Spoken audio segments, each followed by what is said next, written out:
tuned into Quick Charge, the high voltage podcast bringing you the top stories in electric vehicles and sustainable energy daily. And it's all powered by Electrek. Welcome to Quick Charge. It's August 13th, 2025, and I'm your host, Joe Boris. We're going to start things off by letting you know that today's episode is brought to you by Retrospec, the makers of sleek, powerful e-bikes and outdoor gear built for everyday adventures. What started out as a few bikes in a tiny LA apartment has grown into a full lineup of high-quality, accessible gear designed to get more people moving, from paddleboards and kids' bikes to their standout line of electric bicycles. If you're ready to upgrade your everyday ride, check out Retrospec's viral city e-bike, the Beaumont Rev 2, made with a vintage-inspired frame design and modern electric features that wow, all for just $9.99. Retrospec's collection has something for everyone, from rugged fat tire e-bikes to compact commuters to e-trike and folding models that move with you wherever you go. Electrek listeners get 10% off their next ride until August 14th with the exclusive code Electrek10. Only at retrospec.com. We'll have links to that at the show notes. And don't forget to tag your ride when you hit the road, snap a shot, and share your outdoor moments with hashtag #ReadyToOutdoor for a chance to get featured. Thank you to Retrospec for sponsoring. You guys have today and tomorrow to take advantage of that extra 10% off. So be sure to do that. Now, this episode is all about electric fuel. We are thinking about electrons as electricity. We're thinking of batteries as fuel tanks. And I think that's going to help a lot of non-EV people, non-enthusiasts, to really wrap their brains around electrification. The new EV totem from Blink could solve electric fuel's biggest problem. This is an article that I wrote last night. This is a story about a new product from Blink Charging. They've been in the industry for a long, long time. But what makes it different is that it puts the charging station big screen, about a 55-inch TV, basically 10 feet up in the air, so you can see it for a long, long distance away. And then there are thousands of public chargers already out there, and in some places, there are more plugs than pumps. But if you don't drive an EV, you'd never know it. That's because gas stations don't just exist. They announce themselves with giant illuminated signs that can be seen for miles, while EV chargers tend to sort of sit nestled away in the back of a parking lot. If you were on a road trip and your fuel tank was low, how confident would you be in your ability to find gas if you were greeted by the sight of Breezewood, Pennsylvania? We might shake our heads at late adopters of EVs. We might dismiss the things we don't notice ourselves, but the fact remains that my father-in-law can drive from sea to shining sea with no plan, no map, no app, and feel secure in his ability to find gas. Now, can you really honestly say that you feel that way about electric charging, no matter how many years you've been driving an EV, without an app, without any of that kind of stuff, without a plan? You really don't know what you're getting yourself into. So imagine all of those thousands of EV chargers that you and I both know intellectually are out there. Imagine they were Blink EV totems. They were 20 feet tall, fully illuminated, and proclaiming just as loud as the gas stations, hey, if you needed a safe place to sit, charge, put your feet up, get a snack, you could do that right here. I think just about everybody who's not intimately familiar with EVs already would be very excited about that. Co-developed by Blink Charging and Universal Media, the EV Totem concept combines Blink car chargers with elevated 55-inch screens to help maximize their eye-catching visibility. It's a clever solution, and while we've seen chargers with screens before, lifting the screens up above the cars in a parking lot makes them significantly more visible. That said, it's 2025, everything is terrible, so instead of the EV Totem simply announcing the availability of reliable EV charging or educating consumers about off-peak savings and duck curves, they're designed instead to serve non-stop advertising. Quote, the EV Totem is designed to transform EV charging into a smarter, connected platform, one that delivers value for drivers. We're unlocking new opportunities for brands, property partners, and communities. That's according to Todd Cohen, the co-founder and CEO of Universal Media LLC, and he says it without even a hint of remorse. You can see these now at the Mountain View Village, which is a strip mall in Salt Lake City, Utah. Let us know what you think of those. But at the end of the day, what's crucially important here is that visibility matters. Electric charging stations are almost totally invisible in real life. And what that means for most drivers, especially internal combustion drivers, is that unless they're in a Tesla or already using a third-party app, they might have a tough time seeing public charging stations, even if they're relatively close as the crow flies. and even if they're plentiful. The reality is that all those signs advertising gasoline create confidence on a subliminal level that gas, snacks, and restrooms are everywhere. Meanwhile, the EV charging signs, where they exist at all, are just too small and too bashful to be effective. EV charging is invisible to generations of ICE drivers, and we, as EV ambassadors, need to put ourselves in those drivers' shoes, meet them where they are, and demand that electric fuel industry do a better job of selling that same institutional kind of confidence. Now, some of this is tied to range anxiety. So, of course, it's worth noting that we have a new world record setting Chevy Silverado EV work truck. We talked about this a little bit last week where the truck went 1,059.2 miles on a single charge. This was a relatively unmodified Chevy Silverado. They put a tonneau cover on it.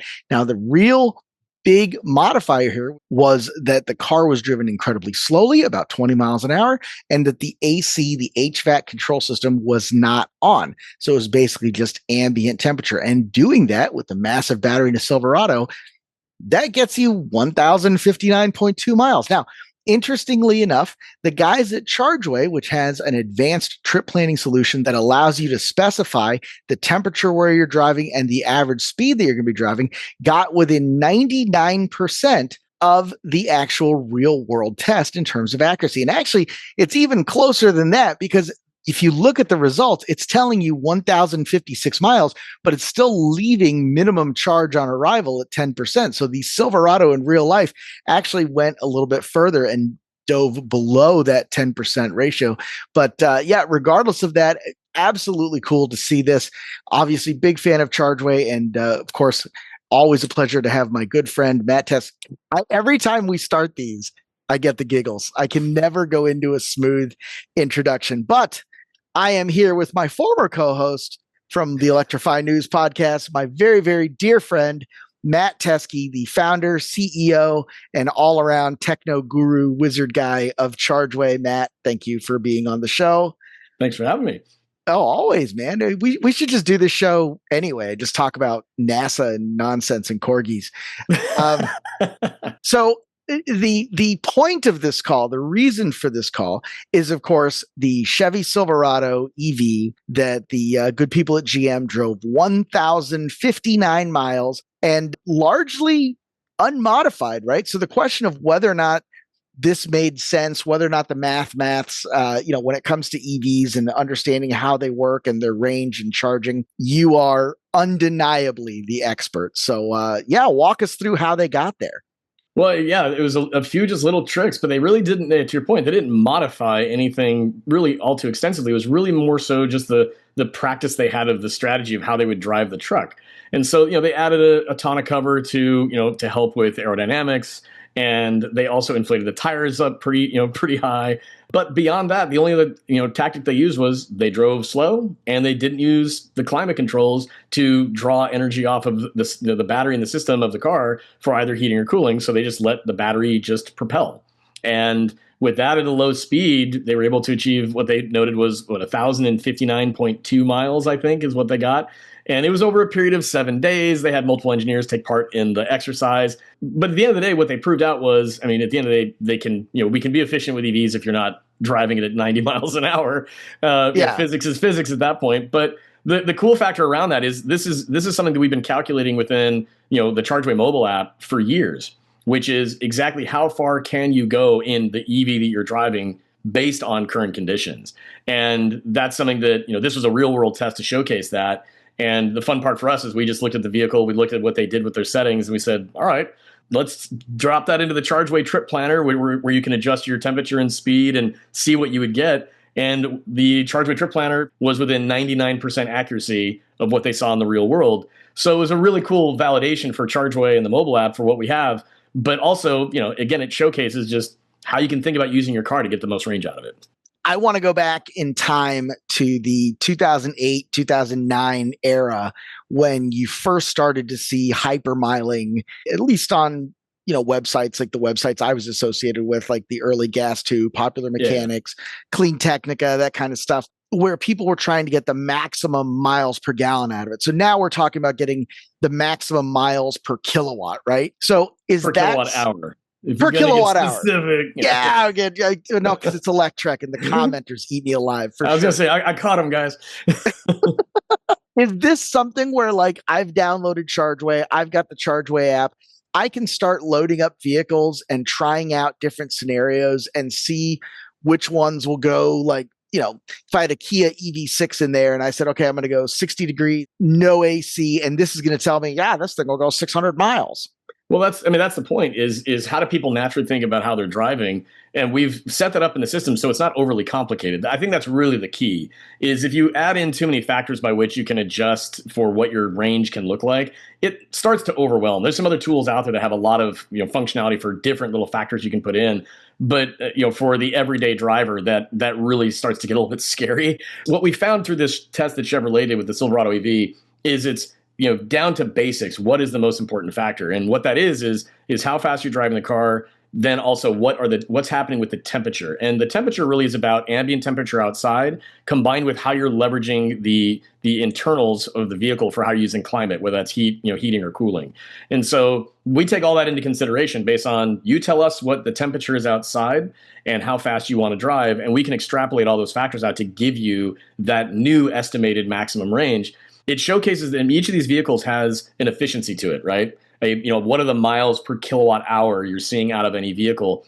And something like the Silverado EV, it has a low EPA rated range compared to the miles per kilowatt hour it has. The battery's huge, but physics, you can't fight it. It's just massive battery, low miles per kilowatt hour. But you can start to mess with that if you drive slower and don't use climate control. So that applies across the board to EVs in general because each of these EVs EPA rated ranges are effectively a mile per kilowatt hour rating behind when you do the math.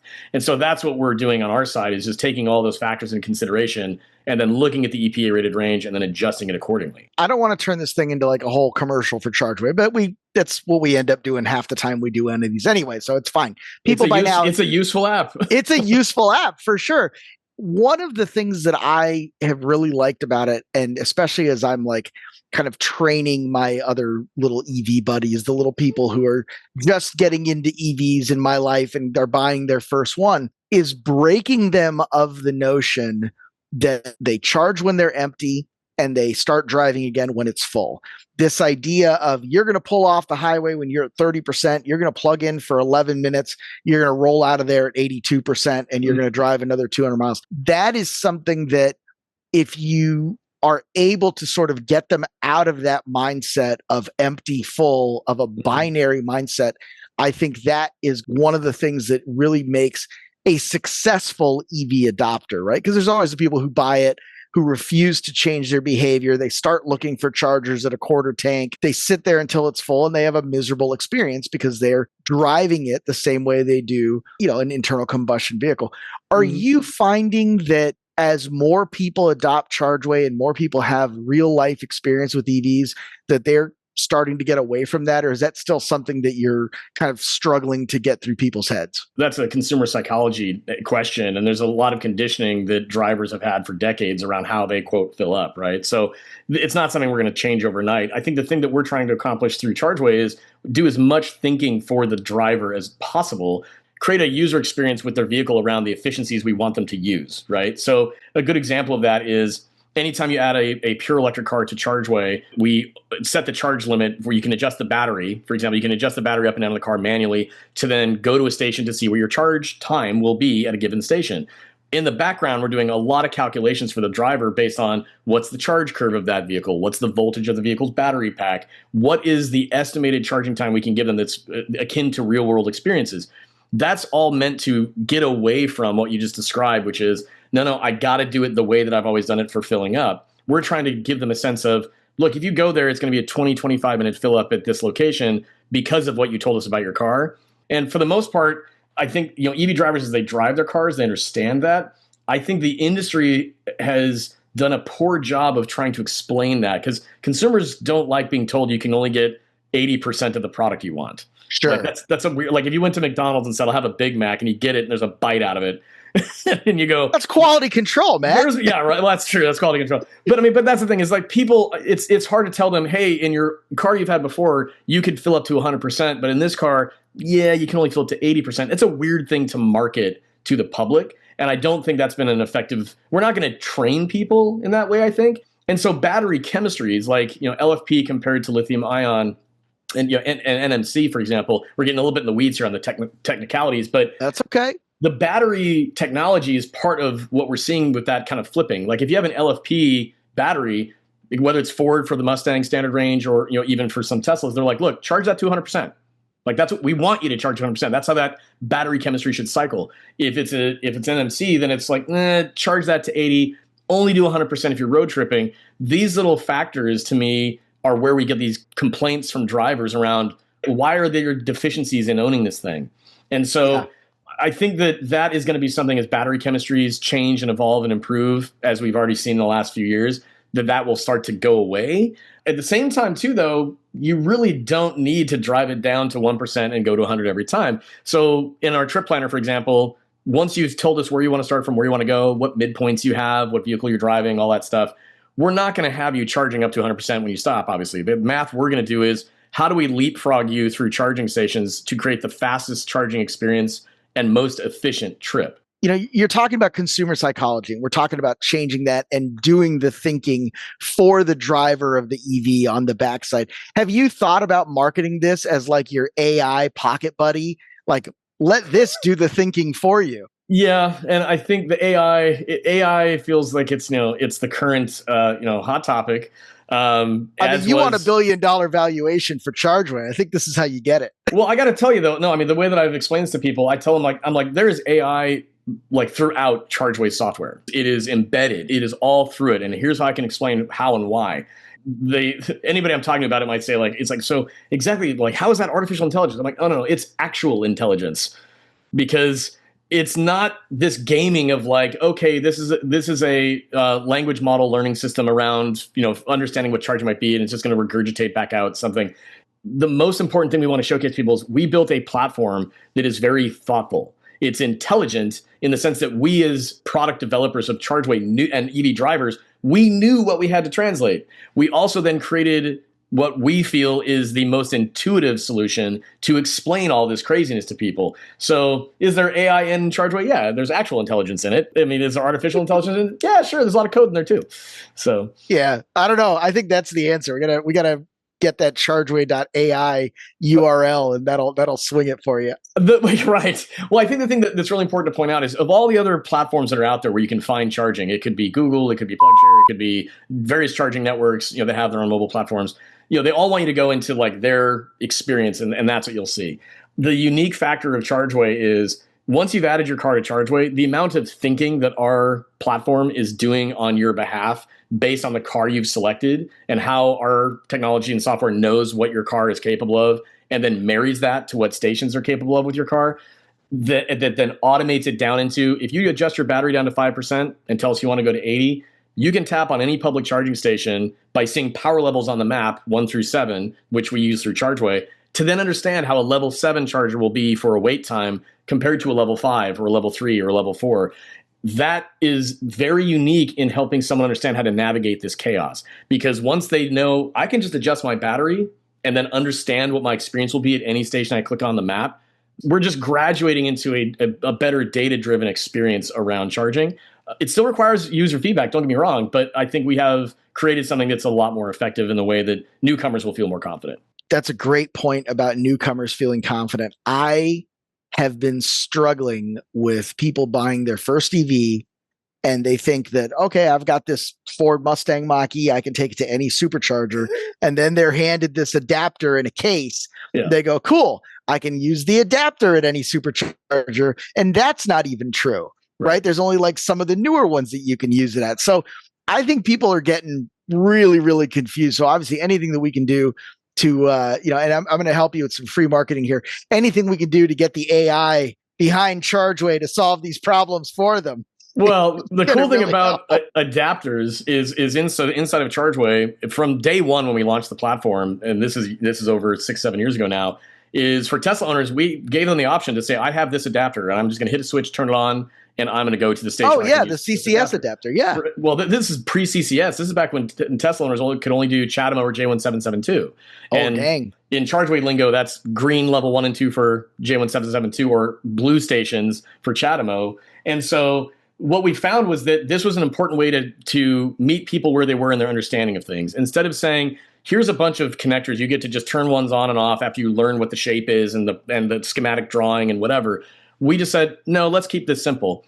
Is in your filters, you can go to adapters, and for vehicles that have access to Tesla superchargers, you just turn on your red fast adapter. Red being the plug type for Tesla, fast being it's for superchargers. Once you turn that on, the stations you then see on the map that are red pins up to level 7 in Chargeway, that shows you then the stations you can use with that red fast adapter you now have for your car. We don't show you those superchargers that you cannot use because of reasons of software, because they're older and they're for Tesla only. You will never see those when you turn on that adapter. So you don't have to manually figure out which ones work for you and then tap on a pin and read about if you can use it. Chargeway is smart enough to tell you, once you hit this switch, you can be assured that when you get there, you can use it. And that's a part of that consumer confidence that, again, we're building a thoughtful product for drivers. So I love it. I think that is definitely something that needs to get more play and more publicity. And I appreciate it. I don't know. I should probably take that personally and make that one of my various missions in life. Matt, this was awesome. Thank you so much. I'm going to ask you to find me another EV that you think will go 1,000 miles. Don't spend too much time on that, but I think that'd be a fun exercise to put in Chargeway, and then we'll try to make somebody.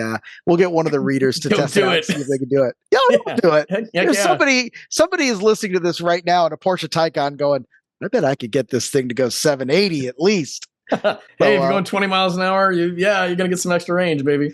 Well, you remember that there was a Porsche Taycan a couple years ago that did that cross-country trip, and they only stopped to charge for like 2.5 hours because they were going on these like really low speed drives. Yeah, it was kind of like slow cannonball, right? And so it's I don't know what you would call that. Yeah. It's, what's the Hunter Thompson line? It's better to be shot out of a cannon than squeezed out of a tube. This is the tube squeeze 1000. The tube squeeze 1000. Yeah, the toothpaste 1000. Yeah. So, no, but this is what we're seeing again. On one hand, it's kind of clickbaity of like, hey, this truck went 1,000 miles on a charge, and then you read the fine print of how. So it's getting a discussion going about the fact that you can get these vehicles to go the distance if you're thoughtful about your efficiency, which is fine, I think. But it also sets, I think, up a conversation where someone who's reading it for the first time and doesn't own an EV might say, that's nice, you did that, but I don't want to drive 20 miles an hour. So every time there's this kind of perceived win around, look what we did for EVs, it can create a conversation that isn't actually beneficial to getting more people to say, oh, that's awesome. So, I think this was in response to what Lucid did in Europe with their test with the Air, where they got 700 plus miles out of a charge as well. Yeah. So there are vehicles out there that can do it. So, again, my question to everybody is, hey, download Chargeway, put your favorite EV in, put any EV in you want, and then see what you can adjust in the trip planner to see what kind of max range it can get in certain conditions. And yeah, give it a shot. I like that. That's a better angle. So we'll have the commenters, whoever can find the highest range. Yeah. And then we'll sponsor you to do the Tube Squeeze 1000 in real life. That'd be great. I think we've peaked at this one. Yeah, no, that's cool, dude. Yeah. So I can love the Tube Squeeze 1000. Always fun to have Matt on the show. He's a great guest. And of course, Chargeway is a great app. Strongly recommend it. But, we like to end these shows talking about sustainability, talking about the grid. Today, we're going to talk about something grid adjacent that's still kind of on the theme of the Chevy Silverado. McKinstry Construction is powering up its fleet with 100 Chevy Silverado EV work trucks. McKinstry, of course, famous as a national construction firm that works on LEED buildings, energy efficiency buildings. They call themselves the partner you want when you go to decarbonize. And this is a really interesting story, primarily because of the early criticisms of the one-piece avalanche-style bodywork on the range record-setting Silverado EV compared to a more conventional separate cab and bed of the F-150 Lightning. Originally, a lot of people, myself included, wrote stories saying that the Silverado was not going to be a effective work truck. It was going to be primarily a suburban runabout, a sort of like a street truck. Well, these guys are proving us wrong because they have gone to the trouble of working with upfitters like Milwaukee, like Range, like others to make these into real usable work trucks with still a full bed, that flexibility of that fold down midsection, and all the tools that you need to get the job done. This is really neat stuff. We've got bed rail mounted lock boxes, a sturdy roof rack, and again, that frunk mounted Milwaukee tool set. So definitely check that out. There's a couple of deals on there as well for Costco members interested in getting one of these trucks for their business. So head on over to electrek.co. Use the link in the show notes if you're coming to us from YouTube, or if you are on Spotify or Apple Podcasts, just head on over to electrek.co and do a search for Quick Charge. That's all I've got for today. Be sure to like and subscribe, and we'll see you again tomorrow.